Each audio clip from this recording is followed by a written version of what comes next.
پہلے تو اپنے ذہن کو یہ صاف کریں, کلیئر کریں کہ اس کائنات میں ایک نظم و ضبط ہے. الشمس ینبغی لها ان تدرک القمر ولا اللیل سابق النہار. سورج, زمین سورج کے گرد اور چاند جو ہے وہ زمین کے گرد, اور ہر کل فی فلک یسبحون. اللہ فرماتے ہیں ہر ایک اپنے دائرے میں تیر رہا ہے. والقمر قدرناہ منازل. چاند کی کیسی ہزاروں سال ہو گئے, چاند کی کیلکولیشن میں کوئی فرق ہی نہیں آ رہا. یہ جو ماہرین فلکیات بتا دیتے ہیں نا کہ 10 سال بعد کس دن کیا تاریخ ہوگی, یہ ماہر فلکیات کا کمال نہیں ہے, یہ چاند کا کمال ہے.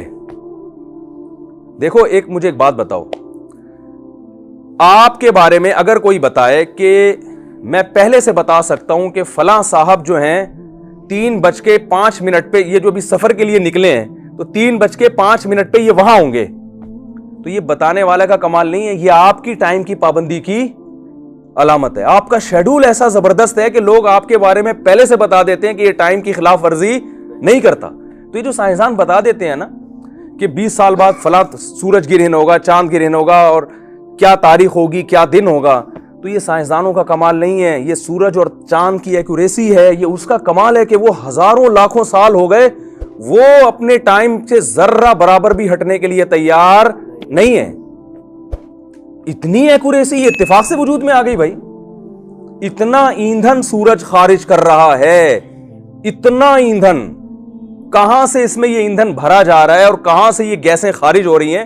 انرجی لگتی ہے نا, یہ انرجی کہاں سے آ رہی ہے, یہ اتفاق سے ہو رہی ہے, یہ سب چیزیں اتفاق سے ہو رہی ہیں.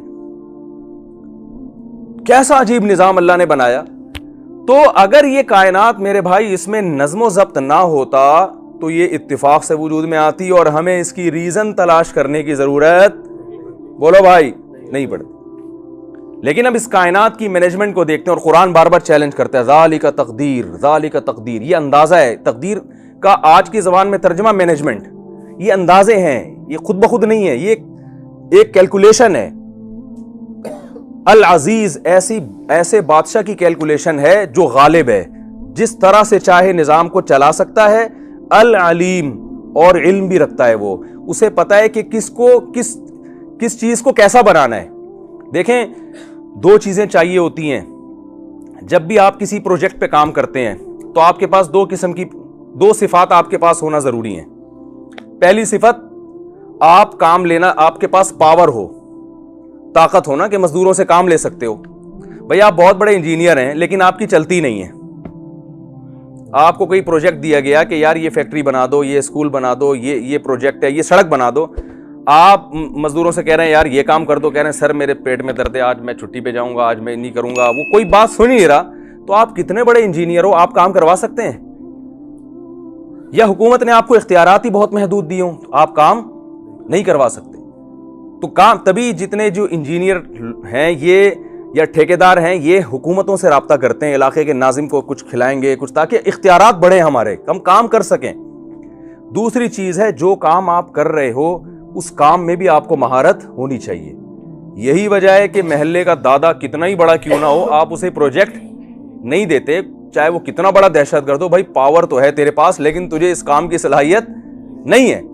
تو اللہ فرماتے ہیں کہ اس کائنات میں جو تمہیں نظم و ضبط نظر آ رہا ہے, اور اس کائنات میں احسن کل شیء خلقہ ثم ہدا, جس چیز کو جیسا بنانا چاہیے تھا بالکل ویسا ہی بنایا ہے, اور اس کو پھر اس کی نیچر کے راستے پر میں نے چلا دیا ہے. تو یہ جو مینجمنٹ تمہیں نظر آ رہی ہے, یہ اس کی علامت ہے کہ اس کو نمبر 1 کسی نے بنایا ہے, نمبر 2 جس نے بنایا ہے وہ بہت طاقتور ہے, یہ کمزور کا کام نہیں ہے, نمبر 3 وہ بڑا زبردست علم رکھتا ہے, اسے پتا ہے کس چیز کو کیسا بنانا چاہیے تھا. شیر کی خوراک اللہ نے گوشت رکھ دی ہے تو اس کو دانت اسی حساب سے دیے ہیں.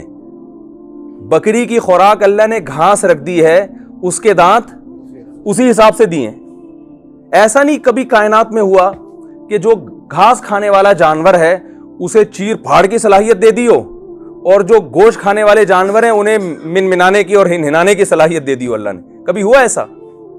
ایک چیز, جب موسیٰ علیہ السلام سے فرعون نے پوچھا نا کہ اللہ کون ہے, تو موسیٰ علیہ السلام نے ایک لفظ میں ڈیفائن کیا, احسن کل شیء خلقہ ثم ہدا, کہ جس نے ہر چیز کو بنایا بہترین انداز سے.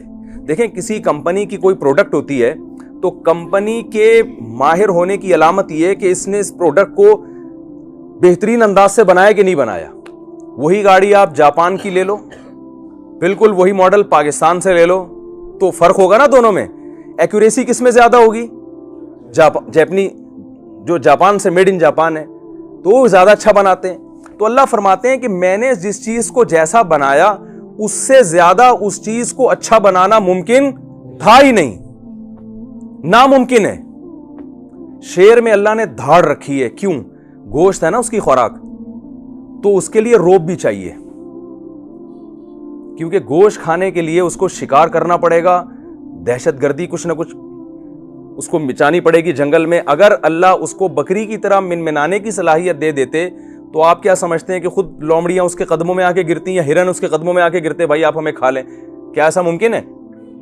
بکری کو اس کی ضرورت نہیں تھی دھاڑنے کی, دمبے کو ضرورت نہیں تھی, اس کی خوراک گھاس ہے. تو جس چیز کو آپ دیکھتے ہیں نا, ایک ایک چیز کو بالکل اسی حساب سے بنایا, حتیٰ کہ پرندوں کی چونچ اور اس کا ڈیزائن وہ بھی ہر پرندے کا الگ ہے, ایک جیسی چونچ نہیں ہے. جس پرندے کو سمندر کے گہرائی میں جا کے شکار کرنا ہے اس کو لمبی چونچ دی ہے. جس پرندے کو کی خوراک ایسی ہے کہ اس کو پھلوں کو کھانا ہے نا چیر کے, تو اس کو تھوڑا سا کرو چونچ بنا دی اس کی, تاکہ اس کو کھودنے میں کریدنے میں آسانی ہو. ہر چیز کو, اس پہ تو جتنی ریسرچ ہو کم ہے. جس چیز کو جیسا بنانا چاہیے تھا بالکل ویسا بنایا, اور پھر ثم ہدا, اس کو اس کی نیچر کے راستے پر چلا دیا. اب آپ دیکھیں بکری کا بچہ پیدا ہوتا ہے, پیدا ہوتے ہی تھنوں کی طرف لپکتا ہے وہ, کیونکہ اب اس کی ضرورت کیا ہے؟ دودھ پینا. تو ماں کو اللہ نے بولنے کی صلاحیت نہیں دی ہے, تو بچے میں پیدا ہوتے ہی نا اسے دنیا کا کچھ نہیں پتا, لیکن اسے یہ پتا ہے کہ میری خوراک کہاں ملے گی اور وہ میرے حلق میں کیسے اترے گی. تو یہ بھائی خود بخود یہ چیزیں نہیں ہو سکتی. ہمارے جامعۃ رشید میں جب یہ ڈیجیٹل کیمرے کی تحقیق ہو رہی تھی نا, تو مختلف اس کے ماہرین کو بلایا گیا جو ڈیجیٹل کیمرے کو بہت اچھی طرح انہوں نے پڑھا ہے. تو انہی ماہرین میں سے ایک آئے, انہوں نے ہمیں بتایا کہ یہ جو ڈیجیٹل کیمرہ تصویر بناتا ہے, یہ انسانی آنکھ کو سائنسدانوں نے کاپی کیا ہے. جیسے میں بھی آپ کو دیکھ رہا ہوں نا, تو آنکھ کے پردے پہ آپ کی تصویر بن رہی ہے, روشنی کی لہریں ٹکرا کے آئیں گی, آنکھ کے پردے پہ جائیں گی, اور پیچھے وہ برقی لہروں میں تبدیل ہوں گی, اور وہ لہریں پھر دماغ جو ہے نا, پیچھے کچھ ایسے آلات لگے, ان لہروں کو ریورس کر کے دوبارہ روشنی کی لہروں میں لے کر آئے گا وہ, اور پھر الٹی تصویر بنے گی, دماغ اس کو پھر کیا کرے گا؟ سیدھا کر دے گا. انہوں نے کہا کہ یہ جو ڈیجیٹل کیمرہ ہے یہ سائنسدانوں کی ایجاد نہیں ہے, یہ آنکھ کو انہوں نے کاپی کیا ہے. سمجھ میں آ رہی ہے بات؟ آنکھ کو انہوں نے کیا کیا ہے؟ کاپی. کہ آنکھ کیسے بناتی ہے؟ تو بالکل وہی چیز انہوں نے یعنی وہ شیشوں کو اسی لحاظ سے ایڈجسٹ کیا, اور اسی طرح وہ لہریں روشنی کی ٹکرا کے جاتی ہیں اور پھر وہ ریڈیائی لہروں میں تبدیل ہوتی ہیں, پھر وہ پیچھے جا کے ریورس, پورا کہہ رہے ہیں 100% آنکھ کی کاپی ہے یہ. لیکن آنکھ جیسا اب بھی نہیں بن سکا. اور آنکھ میں ایک عجیب بات یہ ہے کہ ڈیجیٹل کیمرے میں ایک لینس ہوتا ہے, آنکھ کتنی ہے؟ 2. اس کو ایڈجسٹ کرنا اور زیادہ مشکل کام ہے, کیونکہ ذرا سا ان 2 پتلیوں کا فاصلہ ملی میٹر میں بھی کم ہو گیا نا, یا بڑھ گیا, تو آپ کو 1 کے 2 نظر آنا شروع ہو جائیں گے.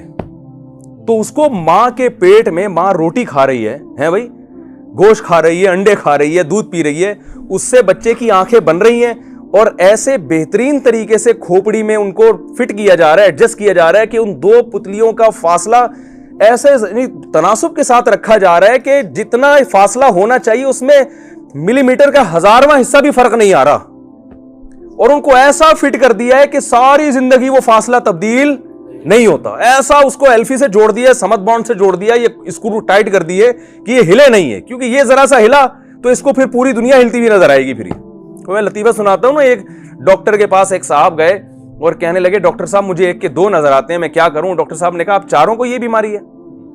ان کو کتنے نظر آ رہے تھے؟ 1 کے 4 نظر آ رہے تھے, تو ان کا تھوڑا سا زیادہ فاصلہ ہو گیا ہوگا. تو آپ مجھے بتاؤ کہ 2 اینٹوں کو ترتیب سے لگانا یہ اتنا مشکل نہیں ہے جتنا دونوں آنکھیں دماغ میں ترتیب سے فٹ کرنا.